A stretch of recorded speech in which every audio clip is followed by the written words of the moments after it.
Welcome to Medical Sales U. I'm Dave Sterrett, your host. We are the podcast that is helping you advance your career in both medical sales and pharmaceutical. And I just want to thank all of you for listening to our show, for subscribing to our podcast, for following us on social media. You know, we started this back in April of 2024. And since then, this summer, we took on our first students. And some of those students have already landed jobs. On average, they have increased their pay by $60,000. One of the students, she just landed on a job with a large medical device company last week, coming in at $108,500. And that's where she starts. The sky's the limit. She proves herself. And if she does well, she had some ups and downs. It took her a total of 12 weeks. She was at a position, she was in her 20s. She moved back home, had to take a job temporarily, making $19 an hour. And now she sees an increase of about $60,000. And so I just want to thank all of you for tuning in. I just had a text yesterday from one of my students who's already in the operating room, already learning. He started as an associate, but they are wanting to fast track him to a full line rep here in about 5 months. And so we're excited. Today, I just want to share with you a little bit why I started Medical Sales U, because, people have come to me, they've asked me, why are you doing this podcast? Why are you coaching other people? There's a lot of things that you could be doing. Many of you know that do have a full-time day job in pharmaceutical sales, specialty pharmaceutical sales, and oncology. The reason I do this podcast is because I just want to take you back to my story, okay? And the reason is I didn't fit the criteria that a lot of people say you have to have. People say you have to have sales experience. You have to have a clinical experience. And I didn't have that. And I landed my first job in about 5 weeks, okay? That first year I made $120,000.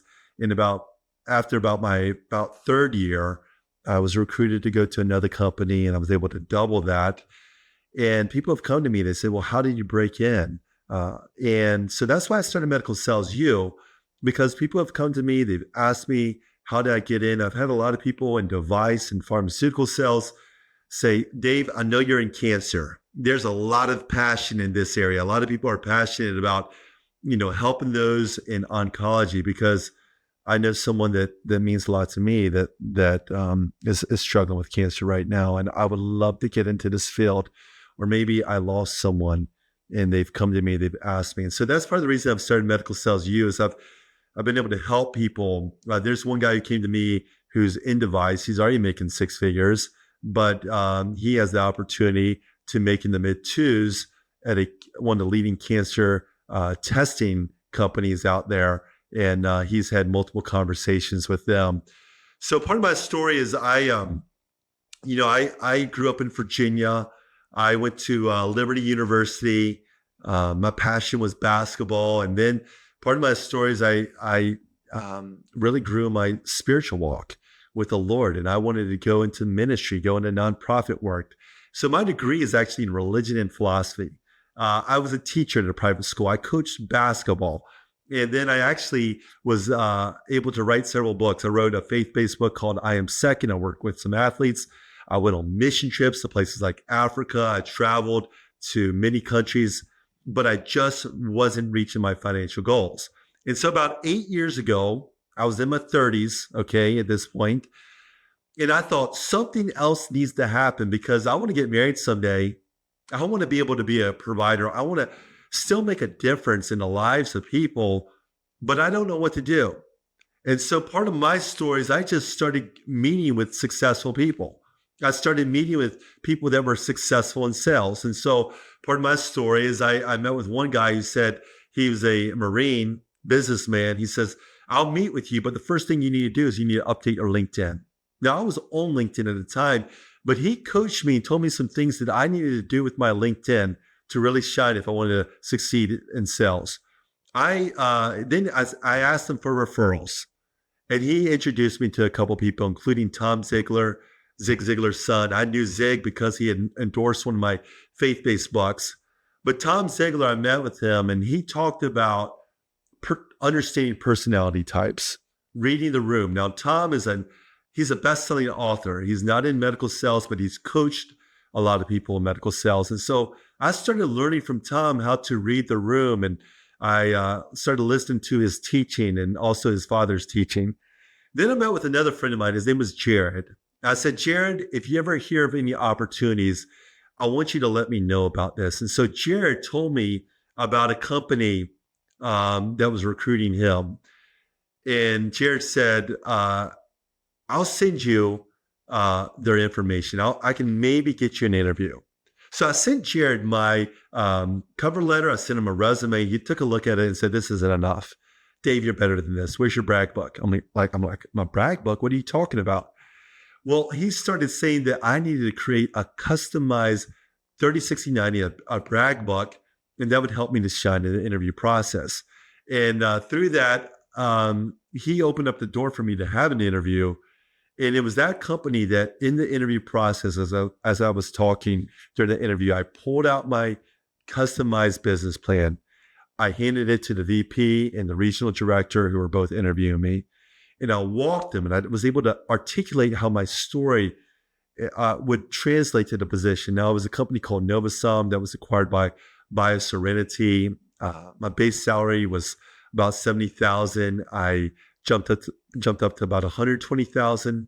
And that was my first opportunity in medical sales. And the guy who offered me the job, his name was Bud Bender. And I remember Bud, I remember interviewing with him, and it was one of those interviews that he was really tough. But what I didn't realize is later he told the VP of sales, he said, I believe in Dave Sterrett. One day he will be a CEO of a company. I get it. He's got this religious background. He kind of seems like a preacher or something, but we got to give this guy an opportunity. And so I'm thankful for Bud Bender. Part of that story is that Bud later that year died, and the company had an award in honor of him, and I won that award. I was able to make President's Club. I was ranked about number 10 out of about 90 reps. But I'll always miss Bud, but I'll be thankful that he gave me that opportunity, that first opportunity. And from that, I then about 3 years later was recruited to go to Foundation Medicine. They were doing comprehensive genomic testing and innovation in cancer. I found that this was intriguing. And I was able to go from making about 120 to about 240. And then from then in 2020, I had a long distance relationship with my girlfriend, now wife. I wanted to leave Dallas, Texas, move to Columbus, Ohio. And I started this whole process again. And part of that process of what I was doing is that when I interviewed, I took a little bit of a different approach. And one of the things is people say, don't give your brag book in advance. But what I did is strategically, if I knew it was a long shot for me to really shine the interview process, sometimes I sent a customized business plan in advance to the hiring manager. And that allowed me to skip interviews. And so I was interviewing with Arthrex and Stryker, and I was going through multiple rounds, but I had the opportunity to interview with Sanofi. And it was in oncology, it was in cancer. Now, if you get into specialty pharmaceutical sales, your base salary is going to be anywhere from $140,000 to $200,000. And it was just one interview. And I remember in that interview, I closed them hard. I said, hey, if you give me this opportunity, I have multiple interviews right now with Arthrex and Stryker. And also Amgen. I'm going to cancel those interviews if you give me this opportunity right now. And they said, well, we can't do this. But sure enough, the next day they gave me that interview.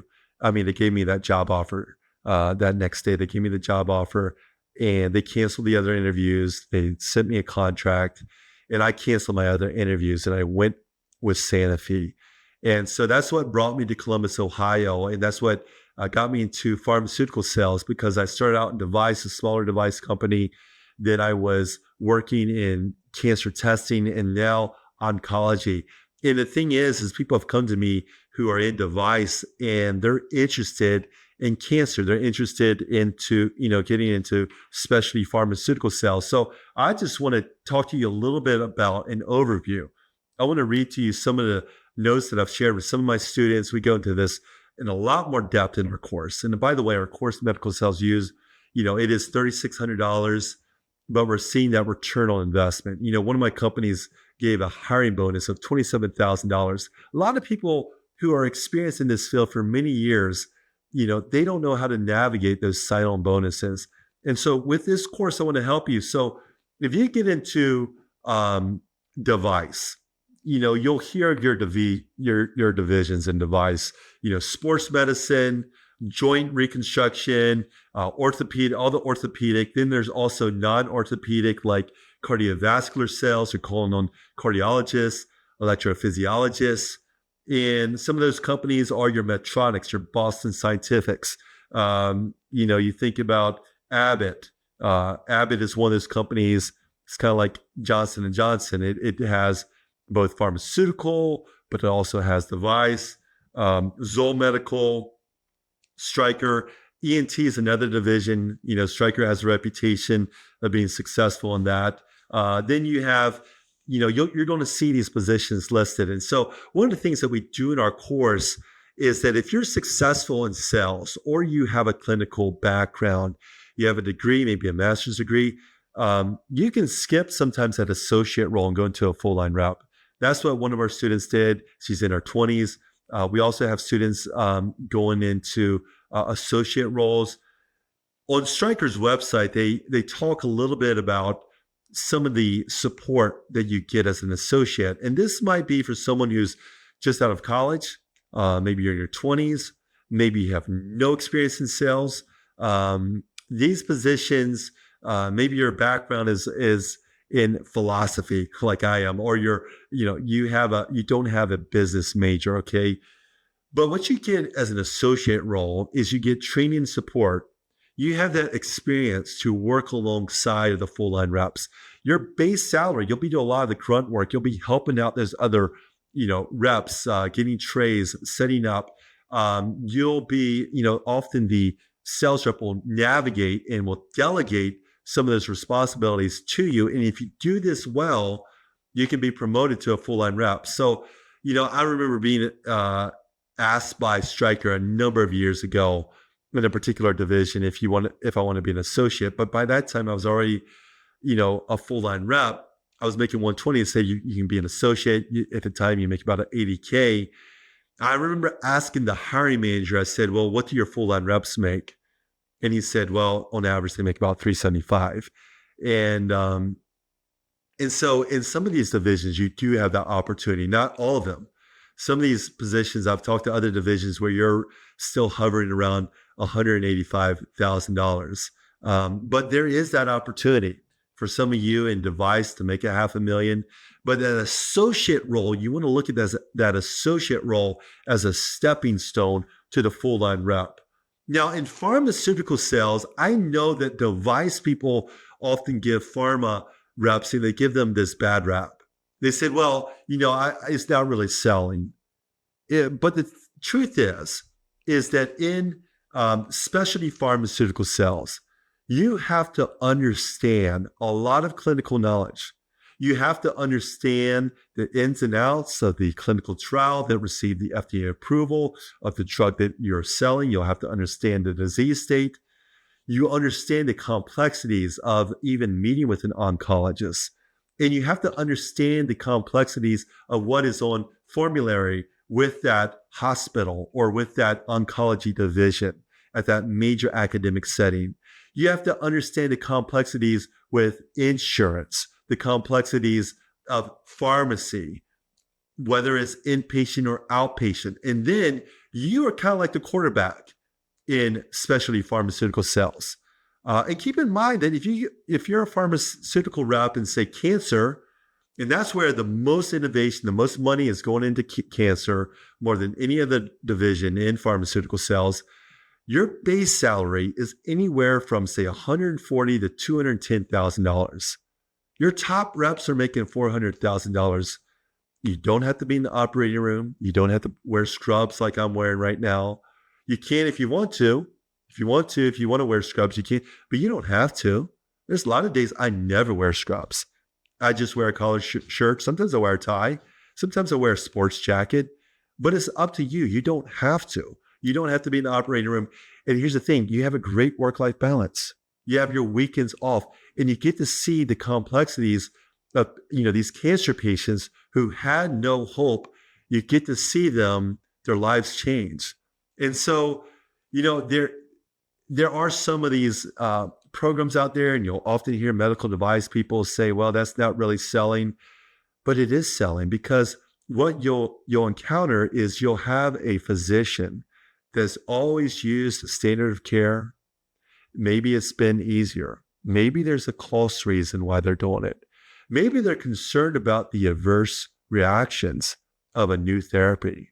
Maybe they don't want to take the risk. And it's up for you to do sales, but also use a Socratic method of asking the right questions, of understanding what's important to that physician.